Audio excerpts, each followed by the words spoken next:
Give him a warm hayride welcome,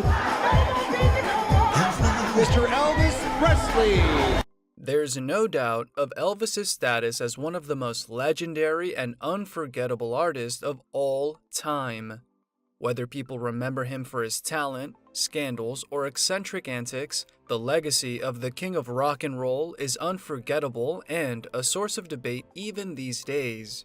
That being said, there's no foreseeable end to the fascination and curiosity the world feels for Elvis, and that's why so many important parts of his lifestyle and personal life cause huge interest these days. The number of cars owned by the king was one of the things which never failed to amaze everyone, not only for what they represented back in the day, but also for giving us an insight into what Elvis's life was really like. So, how many cars did Elvis own and where are they now? Which ones were the rarest and most impressive models in his collection, and how much did they cost? Stay here to know all about Elvis's impressive car collection. Cars were Elvis Presley's second best-known passion, one that started very early in his life when he put himself behind the wheel of his first automobile, a 1942 Lincoln Zephyr gifted to him by his father Vernon on his 18th birthday, reportedly bought for $50. Although this was an economic car through and through, it's certain that the king enjoyed it quite a lot, as a couple of years later he bought a 1941 Lincoln, the first car he purchased with his own money. Unfortunately, there's no information on the whereabouts of either car, but they were definitely a good starting point for a man who spent most of his life as a motorhead. The story of two pink Cadillacs owned by Elvis is an interesting one. The first one was a pink and white 1954 Cadillac he bought in 1955, which he used for transportation in the early stage of his career, when he performed with the Blue Moon Boys. Elvis owned the first pink Cadillac for only a couple of months as it caught fire in a trip from Arkansas to Texas. It was burnt out, but was iconic for being the most beautiful car, in Elvis's words.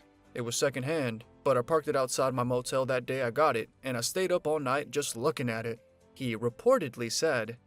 Elvis later bought a second Cadillac, but this time it was a black and blue Fleetwood Series 60, which was repainted entirely pink by a neighbor known as Art. The car was crashed by Elvis's bandmate Scotty Moore in late 1955 and was fixed in 1956, with its entire body upholstery replaced and the roof painted white. At some point, Elvis gifted the pink Cadillac to his mother Gladys, but who reportedly never drove it. This iconic pink Cadillac has been repeatedly referenced in pop culture by movies, songs, and musicals. Nowadays, it's exhibited at Presley's estate Graceland, located in Tennessee. Given his early fascination with Cadillacs, it's only expected that he continued purchasing these in a variety of models, including limousines. In 1956, he bought a 1954 Cadillac Series 75 Fleetwood limousine in blue, though it wasn't long before he had it painted yellow. However, the prime of this limousine was quite short-lived, given how in 1957, the car was used to haul animals to his then recently bought family estate, Graceland. Apparently, the car was thoroughly cleaned afterwards, but it was never returned to its initial graceful state and left Elvis no option but to buy, well, a 1955 Series 75 Fleetwood limousine, which was initially blue but repainted black at Elvis's request and accompanied him during his tours. Elvis bought his third Cadillac limousine in 1960, a brand new one for $100,000, which was definitely a sight to behold due to its opulence. Customized by Barris Custom Industries owner George Barris, the limousine had several then-luxury gadgets such as a record player and a telephone, on top of being decorated a gold-plated front grille and paint details on diamond dust. This limousine was ultimately sold to the now-defunct Radio Corporation of America as an attraction and served as a tourism attraction and became known as Elvis Presley's Gold Car. Another iconic Cadillac in Elvis's collection during the 1950s was the 1956 Eldorado Biarritz, bought by Elvis in 1956 for $10,000 in Houston after recording his hit song, Heartbreak Hotel. It was painted from its original white to purple at Elvis's request, who reportedly squashed grapes on its surface and told the Memphis-based customizer Jimmy Sanders to paint it that color. The car was ultimately adorned with Elvis's initials and music-related ornaments, but was ultimately traced by the king in late 1957. However, this important piece of Elvis's life during his 20s is now exhibited at the Elvis Presley Automobile Museum in Graceland. Although Elvis was notably loyal to American cars, he also had a couple of European-made models in his collection. Perhaps surprisingly, one of these was the German 1956 Messerschmitt KR200, which was acquired by Elvis that same year, though it's unclear how. While Elvis was photographed with the three-wheel bubble car a couple of times, he ended up trading it after only 1 year to Bernard Lansky, owner of the then celebrity-favored shop Bernard Brothers in Tennessee, and which had dressed Elvis from the beginning of his career. In exchange for the car, Elvis obtained many fashionable items, while Lansky kept the car until his death in 2012. One of the most important moments in Elvis's life as a motorhead was becoming the first person in America to own a Stutz Blackhawk coupe. First purchased by him in October 1970, the first Blackhawk prototype was built from the chassis of a Pontiac Grand Prix, before being sent to Italy to finally produce the car, which was sold to Elvis during a car event, even when other potential buyers such as Frank Sinatra were also interested in it. Elvis's first Blackhawk was severely damaged during an accident in 1971 and was stored for some time before the Stutz company itself restored it, though some pieces were irreparable at that point. Elvis later purchased the production model 1971 Stutz Blackhawk, which was followed by a 1972 pearl white model he personally requested from Italy after seeing it displayed at a showroom. The fourth one came not long after with the 1973 Stutz Blackhawk 3, which was known for its external gold details and red leather interiors. The latter is widely remembered for being the car in which Elvis was famously photographed on the night of the 16th of August 1977, just hours before his death. Although it's said that Elvis bought a fifth Blackhawk coupe at some point, details of this are unknown.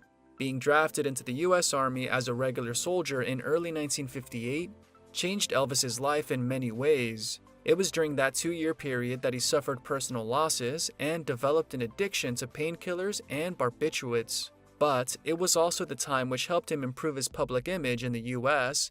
and allowed him to experience life overseas. One of the positive things about being stationed in Germany was getting his hands on several European cars, such as a luxurious white 1957 BMW 507. The story of how Elvis got this car was quite unique, and his lack of understanding of the German language led Elvis to lease the car instead of purchasing it as he intended, which he didn't know until later. Although he had to return the used car upon his return to the US, Elvis made good use of the $3,750 he paid for it, and not only drove it everywhere he wanted, but also painted it red after growing tired of the lipstick marks his fans often left on it. By the end of his time in the Army, Elvis officially bought the car and sent it to the US, where he later traded it for a Chrysler. The dealer sold it for $4,500, and from then on, it passed from owner to owner for several decades until 2016, when it was bought back by BMW and restored to its original glory. Another one of Elvis's four-wheeled acquisitions during his time in Germany was the 1960 Lincoln Continental Mark V, requested by him as early as 1959. The one with serial number 32 was sold by Ford to Elvis, who paid $10,200 for it, and had it customized by the Hess and Eisenhart Company. The limousine was used famously by Elvis for formal meetings and was equipped with an 8-cylinder engine, yet it was kept by the king for a relatively short period of time, as in 1956 he gave it away to his close friend and employee Alan Fortas. After saying goodbye to his Continental Mark V and 1960 Cadillac Fleetwood limousines in the mid-1960s, Elvis was gifted a 1967 Lincoln Executive Limousine by his manager Thomas Andrew Parker, better known as Colonel Tom Parker. While Elvis preferred common and sometimes luxurious cars, that doesn't mean he didn't like an uncommon-looking auto from time to time. The yellow Italian-made, mid-engine 1971 De Tomasa Pantera was purchased by Elvis in 1974 as a gift to his girlfriend at the time, Linda Thompson. Reportedly, the Pantera cost Elvis $2,400, but its then considerable expensiveness was nothing compared to the story this car entailed. According to the website Jalopnik, an argument ensued between the couple that led to Elvis behind the wheel to blow off some steam, only to find out that the Pantera was unable to start. Annoyed at the inconvenience, Elvis shot it from the outside and famously left a physical mark on it which is remembered to this day. Despite the supposed issues that the yellow Pantera had, it was later successfully bought at an auction by Peterson Automotive Museum's founder, Robert E. Peterson, who was thrilled to get his hands on it, bullet marks included. Elvis's tantrums are well known, and to have a vehicle associated with one of them makes our collection that much more special, he reportedly said at some point, as reported by Jalopnik. Despite his disappointment with the De Tomaso Pantera, Elvis wasn't over with sports cars yet. In 1976, he bought a 1975 Ferrari Dyno 308 GT4 for $20,583, an expensive but comprehensive price for one of Ferrari's 8-cylinder engine cars. Unfortunately, there's no information about the story of this car in Elvis's life, except for the popular story that he only drove it once, from Los Angeles to his home in Memphis at high speed. Nowadays, the Dyno 308 is exhibited at the Elvis Presley Automobile Museum located in his family's Graceland estate. Going back to the root of luxury cars, we have the 1969 Mercedes-Benz 600 bought by Elvis in 1970. He apparently owned 2 units of the 4-door version of this car, one for his home in Tennessee and one for LA. The latter in which he was famously photographed while sticking his torso out of it through the sliding roof as his chauffeur drove on the streets of Beverly Hills. This beautifully designed car was also a great work of engineering and truly represented the standard of what a luxury car looked like at the time. However, in 1977, one of these cars was gifted by Elvis to his friend, musician Jimmy Velvet, who later exhibited it at the Elvis Presley Museum before he sold it in 2002. 2 decades later, and after several renovations, the car was sold for $288,888 along with a bust of the king, some vinyl records, and its original sale letter. The Rolls-Royce Phantom V owned is surely one of the most iconic and emblematic ones in his career. Purchased by Elvis in 1961 as a celebration of signing his movie contract with producer Hal Wallace, this luxury car was famously pecked by the family's chickens several times at his home in Tennessee. Though the latter situation led to several paint jobs done to the car, the king also requested the British bodymaker company James Young Limited to add some extra adjustments and gadgets to it, such as a telephone, writing notebooks, mirrors, and even a minibar. The car was in Elvis's power until he gave it away in 1965 for a charity auction. Later in 2014, it was sold for $396,000, but was apparently revalued at $900,000 in 2017, according to the website Dirty Old Cars. All in all, Elvis had a long and fascinating history with cars. Whether he gave them away to his friends and family or simply kept them all along, it's undeniable that the king was a motorhead through and through until the end. Thank you for spending some time with us. Make sure to like and subscribe so you never miss another video. We also handpicked these videos which we recommend you watch next. You can talk to us on all social medias or ask a question in the comments below. Thank you for being with us, and we'll see you back tomorrow.